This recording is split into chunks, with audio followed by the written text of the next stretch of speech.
আমাদের সাথে তোকে গোষ্ঠে আসতে দেবে না, তাতে করে আমরা বহু অনুনয় বিনয় করে তোকে গোষ্ঠে এনেছি। বেলা অধিক হলো, আজ আর খেলে লাভ নেই, খেলার ছলে বেলা গেল, তাই আজ খেলা, আজকের মতো এখানে বিশ্রাম। এবার কি হবে, দ্বিপ্রহর কাল আমাদের মায়ের রাজাকে যা টিফিন দিয়েছে কুলীন ভোজন হবে, আমরা সেইগুলো নিয়ে ভোজন করব। তাই আজকে কি হয়েছে যে আমরা ভোজন করব, সকল সখা মিলে ভোজন করবে। মহাজন বললেন যে দেখো সখাদেরকে দেখো, খেলার ছলে বেলা যায়। শুধু সখাদের খেলতে খেলতে বেলা যায়নি, আমাদের নিজেদের দিকে তাকিয়ে দেখো না, আমাদের কি বেলা আছে নাকি? এসেছিল জীবনের সেই সকাল বেলা, কিশোর গেল, কিশোর কৌশল যৌবন জরা বার্ধক্য। তাহলে কিশোর গেল হাসিতে খেলিতে, কৌশল পড়ালেখা শিখিতে, যৌবন গেল রসরঙ্গে মঞ্চে। তাহলে কিশোর কৌশল যৌবন গেল, তাহলে আছে বার্ধক্য আর মৃত্যু। এই যে পঞ্চ আবর্তের মধ্যে জীব আবর্তিত হয়। তাহলে জীবনের সকালবেলা আমরা এই জগতে এসেছিলাম, তাহলে তো সকাল তো আর নাই, সকাল গেল, দুপুরে গেছে, বিকালও গেল, তাহলে এখন কি হলো না, সন্ধ্যা পেরিয়ে রাত। কি বলে এসেছিলে, কি করতে, কি করছো, কি কৈফিয়ত দেবে ফিরে গিয়ে, ভেবেছো কি? শিশু যখন ৫ মাস মাতৃ জঠরে থাকে না, মাথাটা নিচের দিকে, পাটা ঊর্ধ্বগামী হয়ে রক্ত মলমূত্র বিষ্ঠার মধ্যে না জানি কত কষ্ট পায়, নরক যন্ত্রণায়। তখন সে ভগবানের সাক্ষাৎকার হয়, করজোড়ে কেঁদে কেঁদে ঠাকুরজির কাছে কত প্রার্থনা করেছি আমরা, হে প্রভু তুমি আমাদেরকে এই নরক যন্ত্রণা থেকে মুক্ত করে দাও। কাউকে যদি পাটা উপর দিকে করে মাথাটা নিচের দিকে করে রাখা যায় 1 ঘন্টা, তাহলে কি অবস্থা হবে? মাথায় রক্ত উঠে যাবে না? তাহলে দেখো শিশু মাসের পর মাস মাথাটা নিচের দিকে করে পাটা ঊর্ধ্বগামী হয়ে রক্ত মল মুক্ত বিষ্ঠার ভান্ডারে মাতৃ জঠরে থাকে, কত কষ্টে। তখন ভগবানের যখন সাক্ষাৎকার হয়, করজোড়ে কেঁদে কেঁদে কত প্রার্থনা করেছি আমরা, হে প্রভু তুমি আমাদেরকে এই নরক যন্ত্রণা থেকে মুক্ত করে দাও। গোবিন্দ সেদিন বললেন, মুক্ত তো করে দেব, কিন্তু মুক্ত হয়ে কি করবি? কেন ঠাকুর? যেখানে তোমার নাম গুণকীর্তন হয় সেখানে যাব, সৎসঙ্গে সাধু সঙ্গে হরিবাসর করব। যেখানে তোমার ভক্ত সমাগম, কত কথা দিয়ে এসেছিলাম আমরা, কিন্তু আমরা কি সে কথা রাখতে পেরেছি? রেখেছি কি না?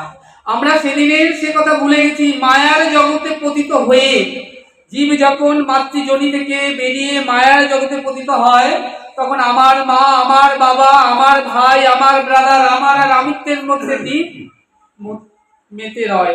তাহলে ভগবানকে কথা দেওয়া, সে কথা আমরা ভুলে গেছি। জানো তো, এই যে শরীরটা, এই যে শরীরের সবটুকু কিন্তু গোবিন্দ সেবার জন্য আমরা পেয়েছি। এই নয়নটা গোবিন্দ রূপ মাধুর্য দর্শন করবার জন্য, কুদর্শন করবার জন্য নয়, সুদর্শন করবার জন্য।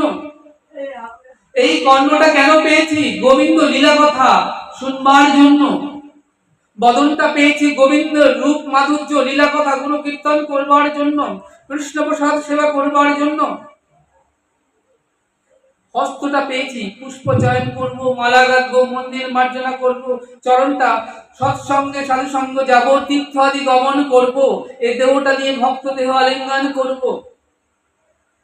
কিন্তু আমরা কি করি? তাই কি করি?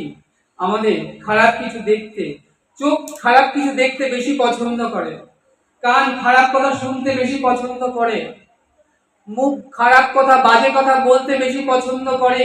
যে কথায় পারমার্থিক উন্নতি নয় সে কথা বলতে বেশি পছন্দ করে।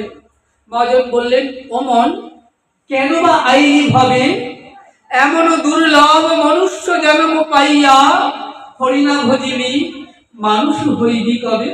দিবস রজনী আবল তাবল কত না পাচাল পারো, শত কথার মাঝে তুমি একটিবার কি হরি বলিতে নারো।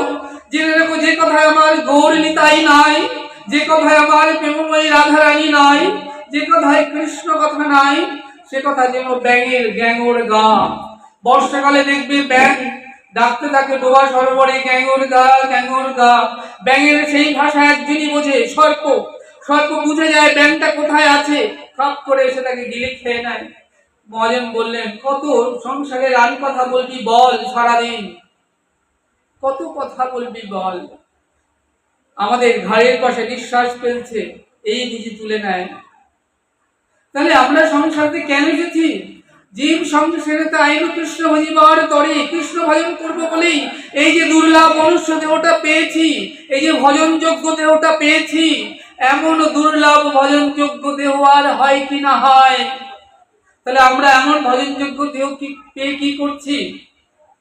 আমার তো ভজনই হলো না, আমার তো সাধনই হলো না। আমি তো যেমন এলাম তেমনি গেলাম। আমরা কি করছি? যা ভগবানকে ভোগ লাগে না তাই খাচ্ছি, তাই পাচ্ছি। ভগবানকে সেবার আগে বাজার থেকে দ্রব্য এনে আহার করছি।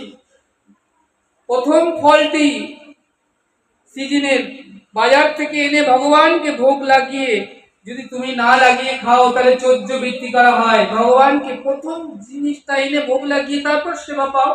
ভগবান যে জিনিস সেবা পায় না, সেই জিনিস খেলে তোমার শরীর রোগগ্রস্ত হবে, কঠিন থেকে কঠিন ব্যাধি হবে, আর দেহে প্রেম ভক্তি নাশ হবে।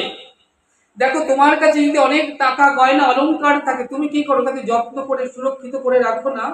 তাহলে এই দেহটা ভজনযোগ্য দেহ। এই যে দ্বাদশ সঙ্গে দ্বাদশ তিলক, এই যে গলায় কণ্ঠে তুলসীর মালা, কেন না? গুরুপাদ পদ্ম আশ্রয় করতে করতে, সাধন ভজন করতে করতে তুমি যে প্রেম ভক্তি লাভ করেছো। ভগবান বললেন, বিনা প্রেমে নাহি মেলে নন্দ লালা। এই জগতের সংসারের কোন বস্তু ভগবানকে জেনে আকর্ষণ করে না।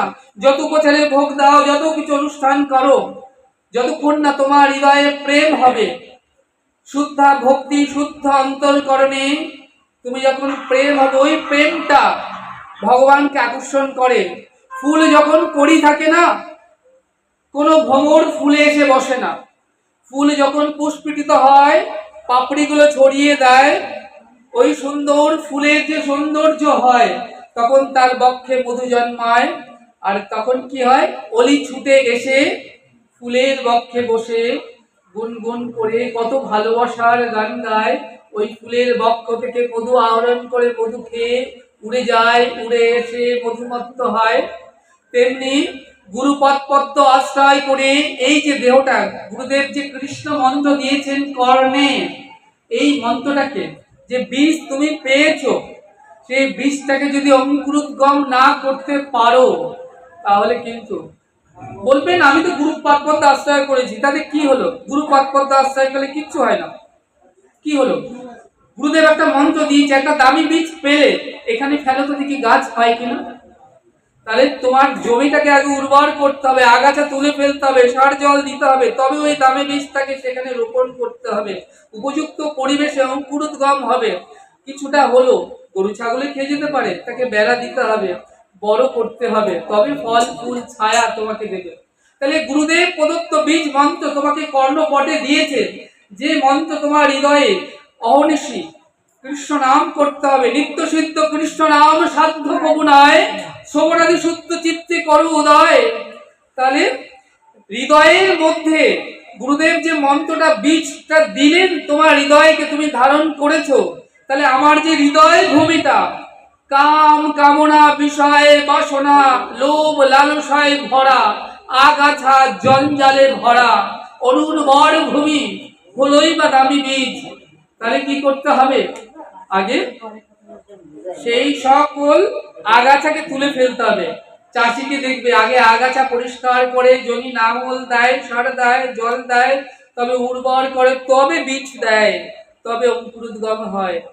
তাহলে গুরু প্রদত্ত বীজ মন্ত্রকে যে হৃদয়ে তুমি পেয়েছো, তাহলে হৃদয় ভূমিটা অনুর্বর যতক্ষণ থাকবে অঙ্কুরোদ্গম হবে না।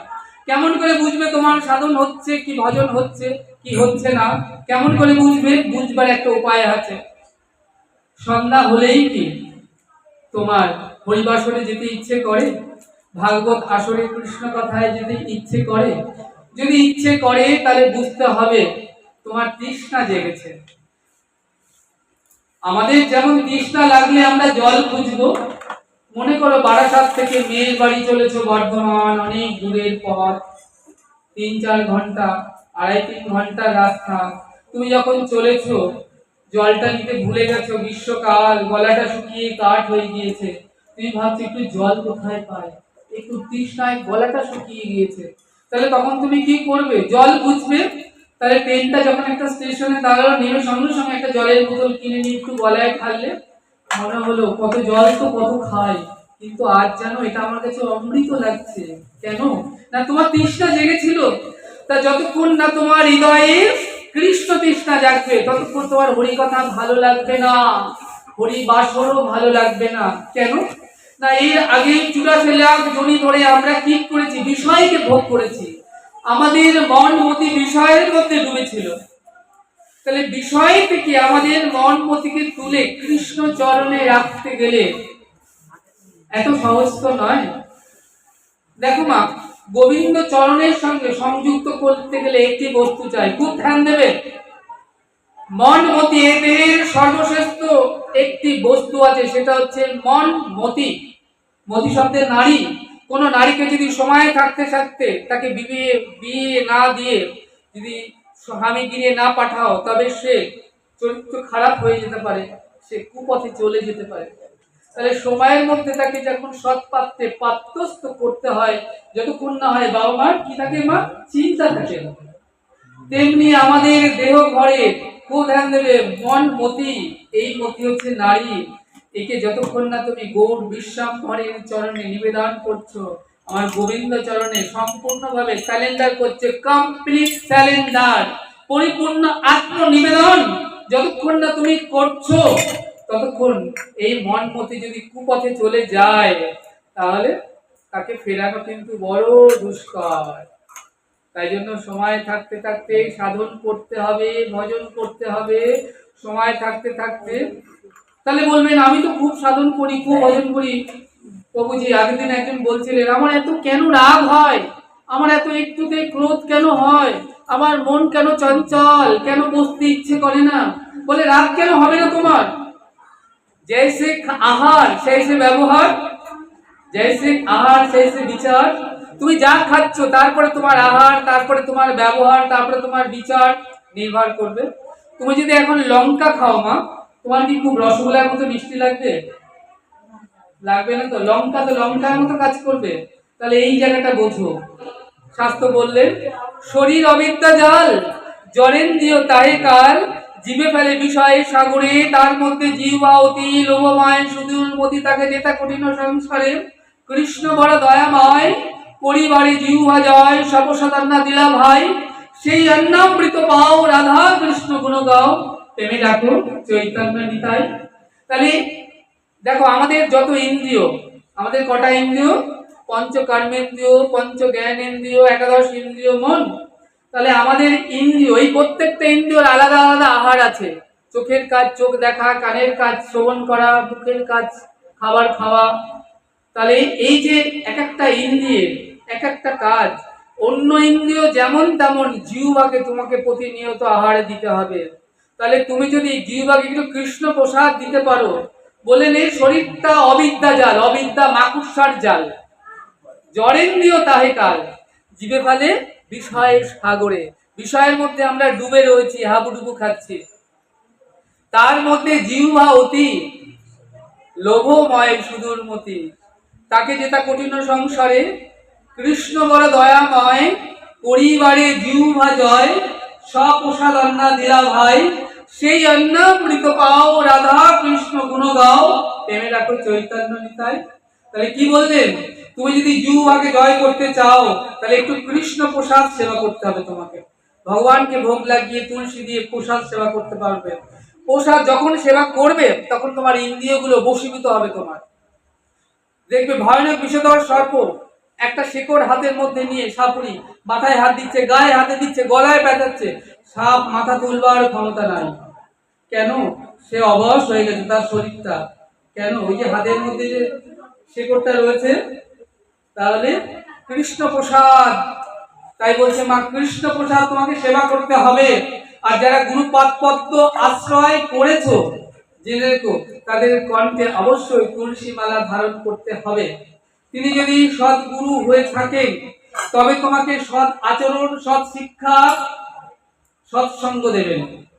তাহলে সদ্গুরু হলে তোমাকে অবশ্যই কণ্ঠে তুলসী মালা ধারণ করাবে। আর যদি তিনি সদ্গুরু না হয়, বলবেন ঠিক আছে না এখন তুমি যা গোবিন্দের সেবায় লাগে না, তাহলে তুই এগুলো খাচ্ছিস তো খা, খেতে খেতে একদিন ঠিক হয়ে যাবে। একদিন আর এলো না, দেখতে দেখতে বুড়ো হয়ে গেল, মরে গেল, চলে গেল, আবার তোমার জন্ম হলো, আবার জনশিলাকে জমি ধরে ভ্রমণ করবে, পুনঃ পুনঃ জননাম, পুনঃ পুনঃ মরণাম, পুনঃ পুনঃ মাতৃজঠরে শয়নম। এমন ভাবে কিন্তু আমরা ভ্রমণ করছি। তাহলে যদি তুমি চাও এই জন্মে ব্যাক টু গড হেড, পরম ধাম ভগবানের আলয় তুমি প্রাপ্ত হতে পারো, ওই গৌর গোবিন্দ চরণ প্রাপ্ত হতে পারো, একটি উপায় রয়েছে। তাহলে তোমাকে কি করতে হবে? সৎসঙ্গ। মহাজন বললেন সাধু সঙ্গ, সাধু সঙ্গ সর্বশাস্ত্রে কয়, লভ মাত্র সাধু সঙ্গে সর্বসিদ্ধি হয়।